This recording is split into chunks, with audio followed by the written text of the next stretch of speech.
sur certains chemins spirituels, le corps est comme perçu comme un obstacle, tu vois, comme si c'était pas noble de s'occuper de ça. Il fallait s'occuper seulement de notre vie spirituelle et tout ça. Et alors qu'on est incarné dans ce corps-là, il faut donc en faire un allié ou être son allié à tout le moins. Ah, C'est tellement ça, très chère Diane. Oui, dans plusieurs approches, le corps est rejeté, tellement rejeté. Je me dis toujours, ça me fait mal au cœur pour le corps, tu vois. ouais, Parce qu'il est là, il est notre humble serviteur. Il nous offre tous ces battements de cœur. Souvent, je dis aux gens, faites le calcul, combien de battements de cœur gratuitement il nous offre pour que nous puissions goûter à ça, sans même que j'ai à lever le petit doigt. De pouvoir observer aussi, tu vois, que ce corps physique, parce que je pense qu'on a cette approche mentale, parce que, justement parce qu'on n'en connaît pas assez sur le corps. On place l'éveil au niveau ou en dehors du corps parce qu'on ne comprend pas le corps. Mais une fois que je m'entretiens avec ce miracle, parce que c'est un miracle, et même la meilleure technologie artificielle ne pourra créer un être humain en chair et en os. Jamais cela ne sera possible. Donc, c'est quelque chose qui s'est érigé à travers des millions d'années d'expérience, ça a tellement de savoir. Et j'ai envie de m'asseoir au pied de ce sage, de m'asseoir avec ce sage qui est ce corps et écouter ce sage. Parce que lui, il va m'indiquer exactement ce dont il a besoin pour que je puisse faire l'expérience de l'éveil. wow. Donc, ça passe à travers lui, ça passe à travers sa sagesse. Mais on a laissé le corps de côté, comme si c'était un espèce de, tu vois, de fardeau, de boulet qu'on traîne. Mais c'est normal aussi, très chère Diane. Pourquoi? Parce que la plupart des corps physiques aujourd'hui sont malades. Ils vibrent à une fréquence très basse. Disons, ils vibrent à 50. Ça veut rien dire, mais je dis 50. Et toi, tu veux goûter à l'éveil. Et l'éveil, c'est une fréquence vibratoire à 3000. Alors tu te dis, mais ce truc qui vibre à 50, je vais jamais pouvoir l'amener ici, à une fréquence qui vibre à 3000. Moi, je vais aller là. Mais tu vois, tu peux pas y aller sans corps non plus. Parce que tu peux aller nulle part sans ton corps. Ou alors dans l'imagination. Mais ça, c'est autre chose. Parfois, on peut s'imaginer être réveillé ou de goûter à l'éveil. Mais est-ce que tu en as fait l'expérience? Et l'expérience passe par cette incarnation-ci. Il faut qu'elle puisse s'incarner dans le corps, cette expérience d'éveil, pour qu'après je puisse y regoûter. C'est comme s'il y avait un marqueur qui se crée. Une fois que je goûte à l'éveil, le corps sait dans quelle configuration il se met, dans quelle configuration énergétique il doit se mettre pour permettre cela. Et donc, comme la plupart des corps physiques aujourd'hui ne sont pas assez hydratés, sont mal nourris, sont surexploités, sont fatigués, sont déminéralisés, voilà, sont éreintés, c'est clair que j'ai alors l'impression que le corps physique est un boulet, mais pas parce que c'est dans sa nature d'être un boulet. Il est devenu un boulet parce que je n'ai pas pris soin de lui.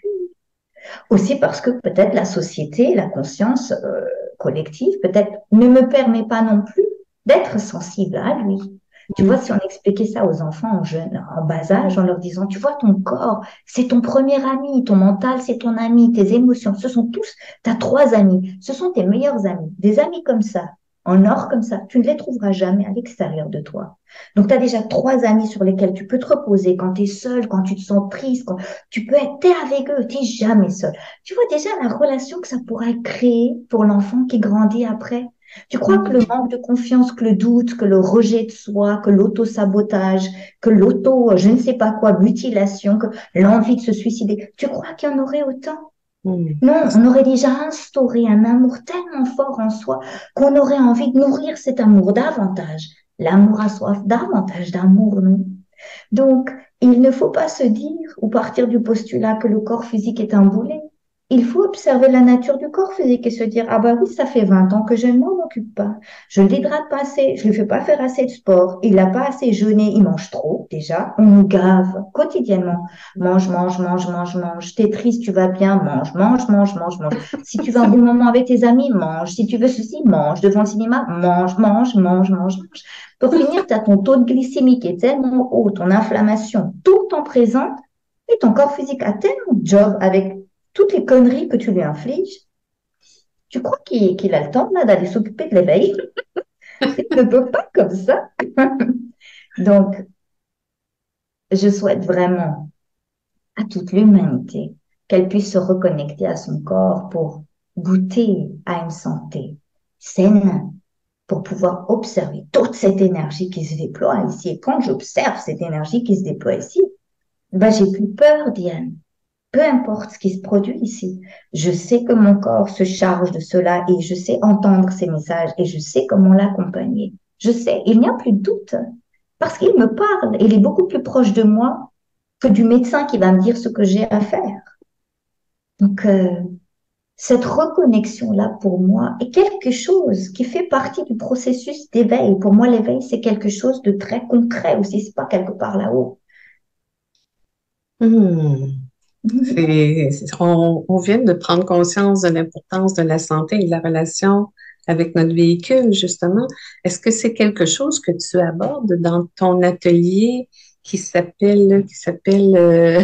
là, La mécanique de la l'esprit. mécanique de l'esprit, oui, excuse-moi, oui, Oui, en fait, tout ce qu'on vient de partager ensemble est abordé de c'est manière très vrai. approfondie dans la Wow. mécanique de l'esprit. Parce que la mécanique de l'esprit, au fait, c'est quoi? C'est pouvoir goûter à l'éveil. C'est une invitation à l'éveil.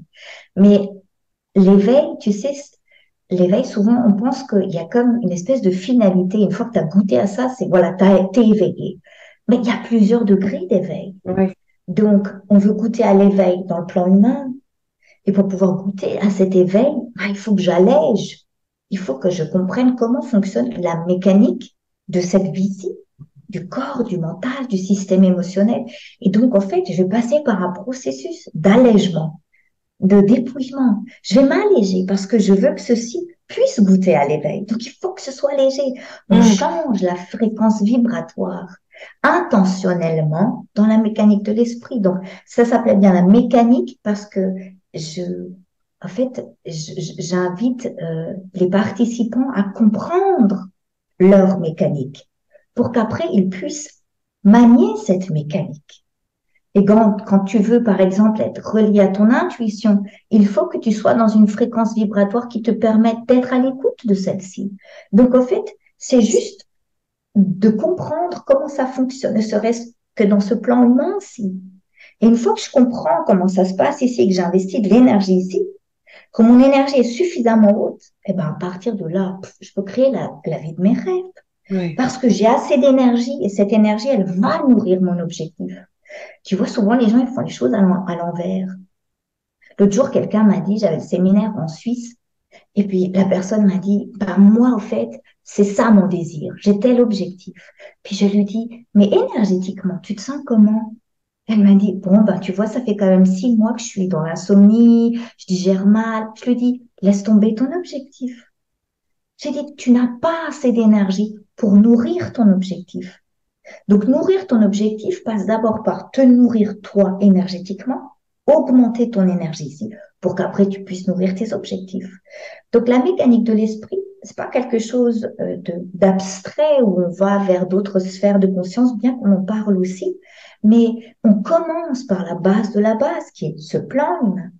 Donc, je veux comprendre comment fonctionne la mécanique de la vie, de cette vie, pour qu'après, je puisse m'amuser. Tu vois, comme un enfant qui est dans cette joie de s'amuser avec ce jouet, cet incroyable jouet qu'est la vie, tellement sophistiqué. Et une fois que j'arrive à manier ça, après, je peux aller manier, par exemple, parce que là, on parle de l'état de veille, quand je suis dans mon état de veille, mais après, je peux utiliser ça pour l'état de rêve. Donc, je peux aller quelque part manier, m'amuser avec le monde onirique. Le Hmm. monde onirique qui est très important aussi parce qu'il me donne beaucoup d'informations quant à ce qui se passe lors de mon état de veille. Je peux avoir beaucoup d'informations.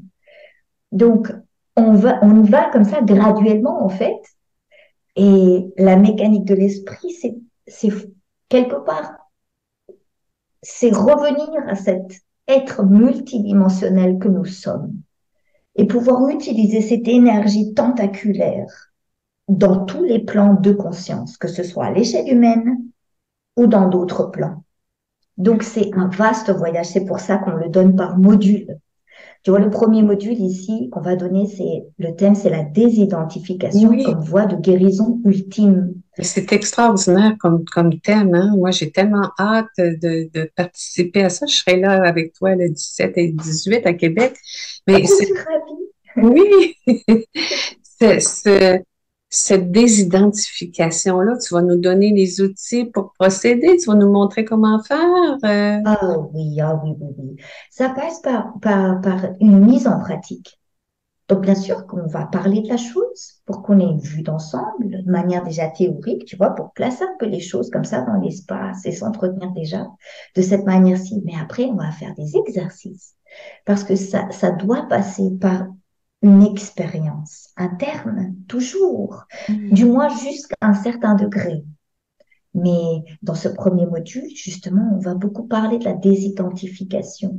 Et qui Hmm. ne veut pas dire que je vais me désidentifier de moi-même. Parce que parfois, ça fait peur aux gens quand on parle de Ouais. désidentification. Ils disent quoi? Alors, je ne me reconnais plus. Non, pas du tout. L'identification ou la désidentification veut dire un transfert d'énergie.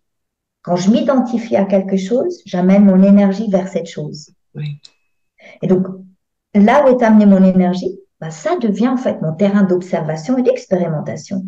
La désidentification veut dire, ben, j'enlève un peu de cette énergie et je vais la placer vers ailleurs. Je vais toujours fonctionner ici, je parle toujours avec toi, mais en même temps, simultanément, en fait, j'arrive à observer une autre réalité qui se donne conjointement à celle-ci. Donc, on est des êtres multidimensionnels et donc on a de multiples réalités qui se donnent conjointement. Et donc, pour démystifier un peu ce mot qu'est la désidentification ou l'identification, ça veut vraiment dire transférer l'énergie. Ouais. Donc, on apprend à faire ces transferts d'énergie. On devient en fait voilà, le grand chef d'orchestre de l'énergie. Et c'est Hmm. très amusant et c'est passionnant, je trouve, comme voyage. À chaque fois, ça me passionne quand je peux partager ça.